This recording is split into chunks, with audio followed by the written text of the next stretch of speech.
Okay, boxing fans, we're going to do a quick post-fight talk about the heavyweight title fight that happened this weekend. Wladimir Klitschko versus Kubrat Pulev. It was a great fight, very entertaining to watch, which is not something you say every day when you talk about a Wladimir Klitschko title defence. We didn't actually get round to doing a prediction video for this fight, which is a shame, considering how good it was, but we'll make up for it by doing a quick little post-fight talk. I've got Ryan here with me, No Holds Barred Boxing, and I've got Mark, eBoxing News. I'll start with you, Ryan. The fight was very, very good to watch. You know, Klitschko didn't stink the joint out for once. He didn't hold as much. He did hold, but not as much as he normally does. He actually came forward and made a good fight of it, made it a good scrap. What do you take away from the fight overall? Klitschko knocked Pulev spark out in the 5th round, I think it was. Knocked him down a couple of times.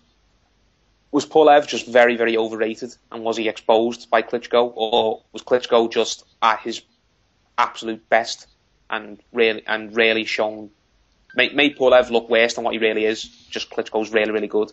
What was it for you? I thought Klitschko just looked amazing. I thought it was probably his best win to date.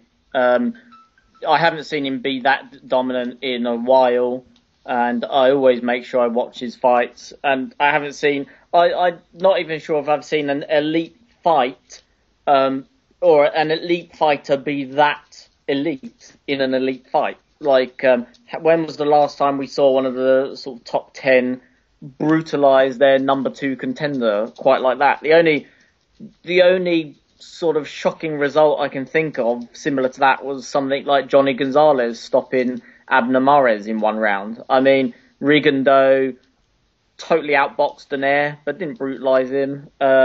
Mayweather struggled to wins against Maidana twice, struggled to beat Miguel Cotto, who, you know, Pacquiao had dismantled all those years ago. Pacquiao,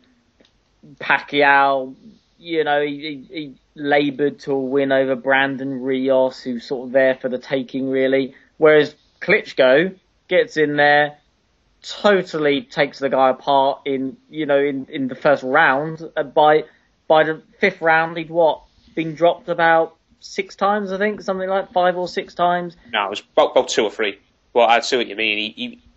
Pulev was well beaten before he even ended. Yeah, so he was totally brutalised, and the guy was, you know, do you want me to go on about Pulev a little bit? Yeah, if you want, yeah. Go ahead. Well, we'll come to Pulev in a bit. Yeah, so anyway, I was really impressed. I thought it was one of his best wins to date and one of the best elite wins in a while. Okay, good points. What about you, Mark? Many people gave Pulev half a chance going into this fight. Many people rated him, said he was a worthy number 2 and a worthy challenger, and he'd give Klitschko a good fight for once. Was that all rubbish? Was he completely overrated and Klitschko exposed him? Or was Klitschko just that elite, that good, that he made his number 2 challenger look levels below him? I wouldn't say, the first part of what you said. It wasn't to do with Pulev being overrated. Pulev came in and he had a game plan to take away the jab of Klitschko, and he did that, and he did that successfully. The problem was when Klitschko had the jab taken away, he said, okay, well, I'm going to hit you with a straight right, and then if not, I'm going to hit you with a left hook. And Pulev, didn't have any answer to that. His defense is made really for Klitschko if he's not got a jab. But saying that, he still wobbled him in the first round. This is Pulev, before getting dropped himself twice, and the second one wasn't a knockdown anyway, but it was what it was. It was counted, and Klitschko, he done a really good fight. It was an action-packed fight. He came forward, threw a lot of punches, and he really tried to get this guy out of there because he realised Pulev was dangerous. Yeah, fair point. I'll just throw another question in off the top of my head now. I'll ask it to you, Mark, and then we'll let Ryan have his go. We'll just answer it quick. Do you think the fact that this was Klitschko's fight fair? Do you think that this was the first fight for Klitschko on HBO in a long time? Because he's just signed a deal with HBO after they've wanted nothing to do with him for ages, and he's finally got back on there. Do you think that the fact that this was on HBO made him come out his shell a bit more, made him think, yeah, I've got to put a show on here. I've really got to impress people. Do you think that played any part? Good angle, yeah. I would say that, actually, yeah. He had to come out and he had to get good ratings on HBO to, possibly get future deals, maybe. He also knew that maybe money would be depending on how he's done in this one. If it's done well, he'd get more money. If he didn't do well, he'd get less money in the follow-up shows. Maybe that had something to do with it. I think he went out there this time, unlike the Povetkin fight, unlike a lot of the Lipai fight, unlike a lot of other fights, and he went out there with a destructive idea in his head. If Pulev really comes to fight, and he tries to take away my jab, I'm gonna have to really go for this, and really have a good go. And he did. To credit to him, because after the Povetkin fight, I was ready to say, I don't want to ever see Klitschko again, but he's really turned it around with this fight. Yeah, fair enough. I'm also a big critic of Klitschko. I normally can't stand watching him fight. I think he's got a horrendous style. But I've got to admit, I was entertained by this fight. I can't knock him for this fight. It was great to watch. He really gave the fans some entertainment. And yeah, simple as that. If that was my first time watching Wladimir Klitschko, I'd be wanting to see him. I'll see a lot more of him, I'll tell you that. But we'll go to Ryan now. Ryan, do you think that the fact that this fight was on HBO, do you think that gave Klitschko a bit more impetus to really want to go out there and smash Pulev early? Or do you think it was just circumstances? He just caught Pulev at the right shot and it just all happened from there. What do you think? I'm not sure, but yeah, that is, like Mark said, that's a good angle, because I'd never thought of it like that, but it's possible. But then that would suggest that Klitschko is sort of ripping off his own fans in Germany, if that's the case. Like, when Americans are watching, I'll make an effort. So in that sense, maybe not. Maybe it's more a case of what Mark said about when Pulev sort of took his jab away somewhat, and he wasn't allowing Klitschko to get to sort of to do what he did to Povetkin, which was to sort of clinch a bit more and pull him down a bit and lean on him. Maybe because of that, that's when Klitschko just started unleashing bombs, and when he realised that he could hurt Pulev with the power, maybe went for it a bit more. But it was definitely unusual, considering that in the last few fights, Klitschko hasn't been that entertaining. He wasn't that good against Lipai or Povetkin. Actually, I thought he was impressive against Marius Vark 2 years ago. I thought that was a really good fight, actually. So he laboured to wins in the last two fights. Didn't look all that impressive, but yeah, in this one, whatever happened, he changed something, and he just looked amazing. Okay. Well, we've talked a little bit about Klitschko. We'll go on to Pulev now and what we think of him and where he goes from here. I'll go with Mark. Mark, what's Pulev do now? He's obviously going to have to pick himself up and dust himself off, but going into this fight, a lot of people had high hopes for him. Okay, maybe not a lot of people were picking him to win, but a lot of people were expecting him to give Klitschko a very good fight, a very good test, and nobody, or at least not many people, thought he would get absolutely demolished the way he was. That's surely going to kill a lot of his confidence that he had in himself. Do you think? What's the way back for Pulev now? Do you think he can ever win a world title, or he can ever get close to a world title, or do you think that's his lot? I honestly don't know. That's the point. It's going to be a long, dark road back for Pulev, because, like I said, he is a good fighter. He's got a good jab. He can take other people's jabs away from them. And he can hit a bit. He did wobble Klitschko in the first round. Klitschko was definitely hurt. That's what I did notice. But the point was, his defence was totally wide open to Klitschko's backhand, and he ended up eating it as many times as he could. But other than that, like I said, he's a good fighter. Maybe Povetkin will give him a fight. Povetkin's had a lot of good fights lately. He's been fighting anyone who has not got a world title. Maybe, I wouldn't say Stiverne versus Wilder would fight him. He's too dangerous. Fury won't fight him. He's already ducked him. See, that's the point. We're going through this list of people who pretty much won't, or why would they fight him?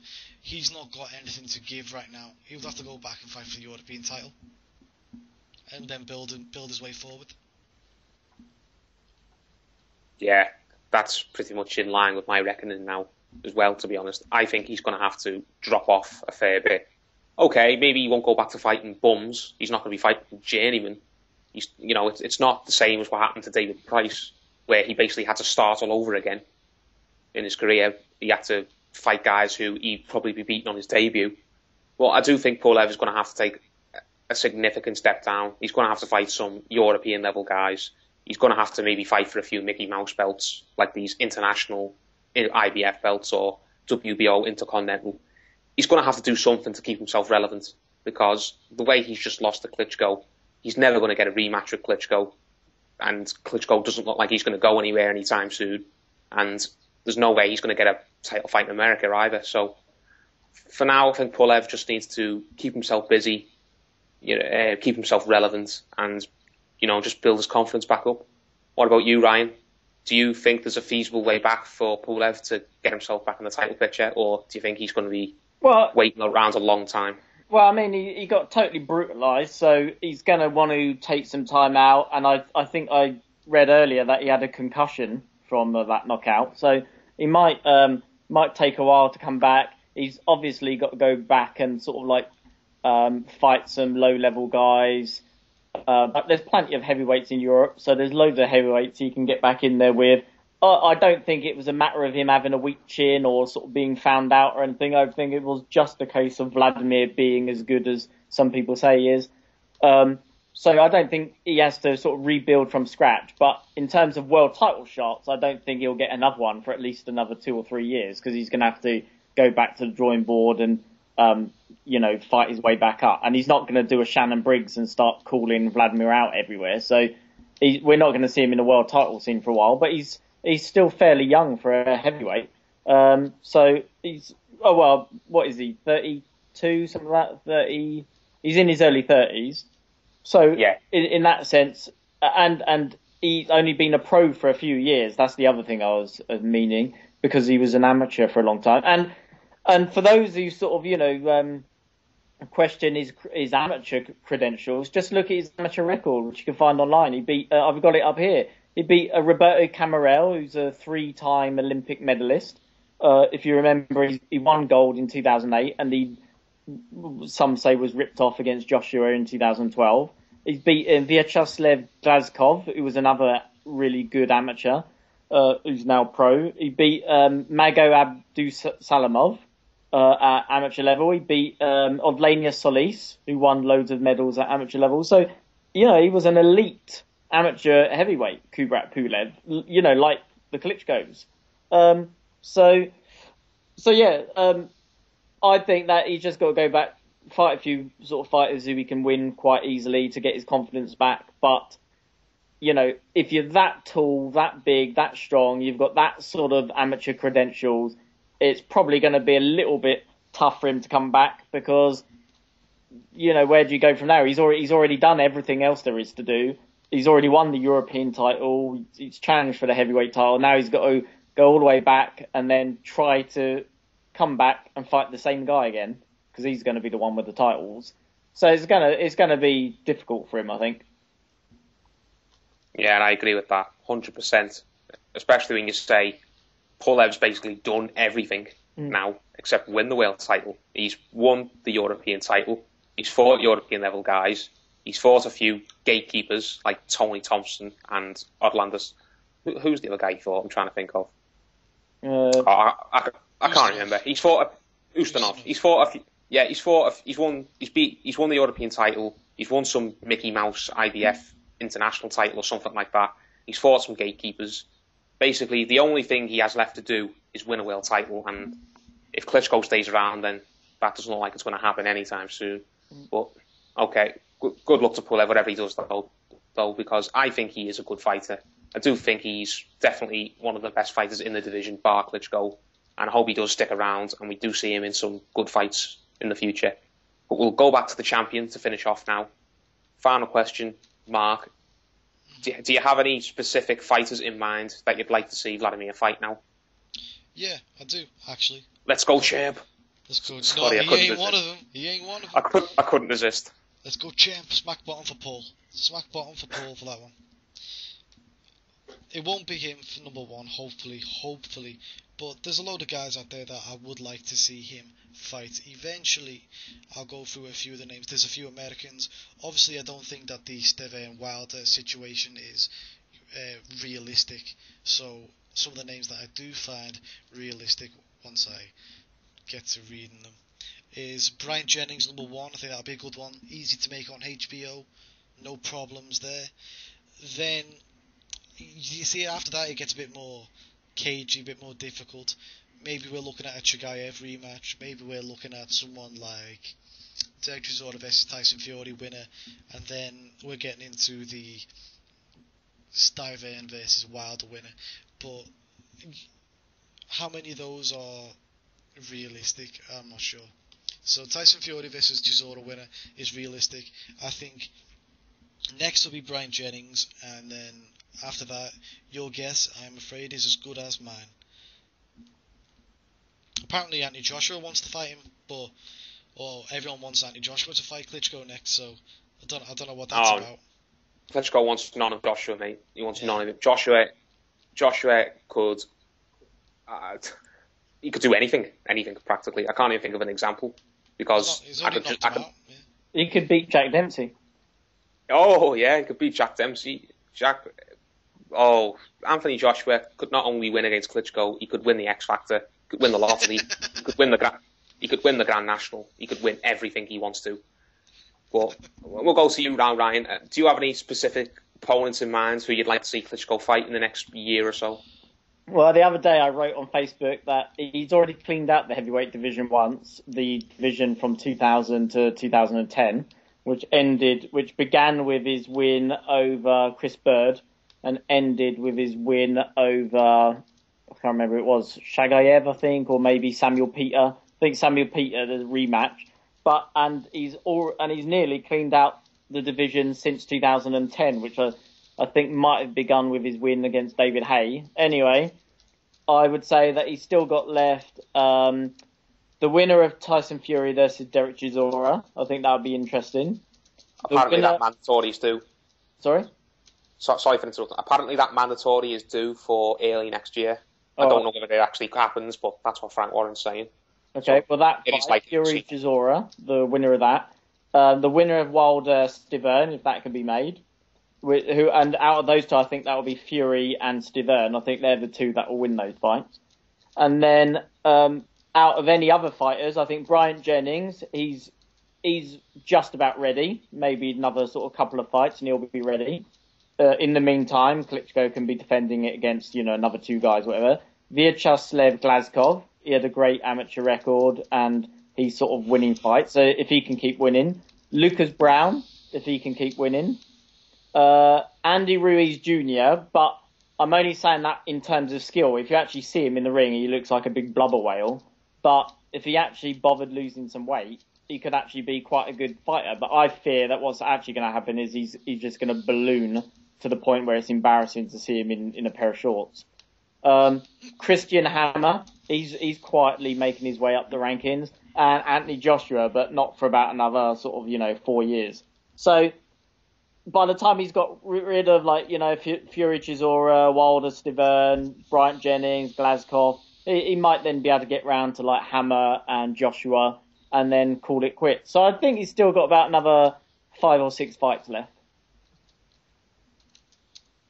I think he's got even longer than that, personally. I think he's got, I'd say 5 years left in the sport if he wants it. And in 5 years he can have 10 fights at least. Well, yeah, and if he does keep fighting, then he might end up breaking Joe Lewis's record. So, oh God. So, yeah, so he might decide to stick around. I think if he loses, he might sort of call it quits or have one last fight and then call it quits because if he loses, then the record's gone anyway. Yeah, fair enough. Yeah, you both threw up some interesting suggestions there. There's a lot of unbeaten fighters, or at least fighters on the up in the division, even though when you think of it, probably none of them could get anywhere near Klitschko. But at the end of the day, you can only beat what's in the division.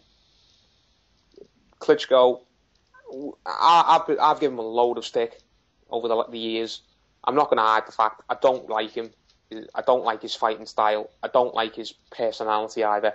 I'm just not a Klitschko fan at all. But even I will admit, I was very impressed with him against Pulev. It was a great fight to watch, which is not something you can say often when you watch Wladimir Klitschko defend his belts. Hopefully, we see more fights like that. I'm not going to hold my breath. I think it will just be back to jab, jab, grab in his next fight. But if I'm wrong, then I'll be made up to be wrong, because if every Wladimir Klitschko fight was like that one we've just seen against Pulev, then I wouldn't have a problem with him at all. But thanks for listening, guys. Give us your thoughts. What do you think of Pulev? Can he come back? Who would you like to see him fight? What are your thoughts on Klitschko? Who do you think should get the next shot at him? Thanks for listening. Let's go, champ.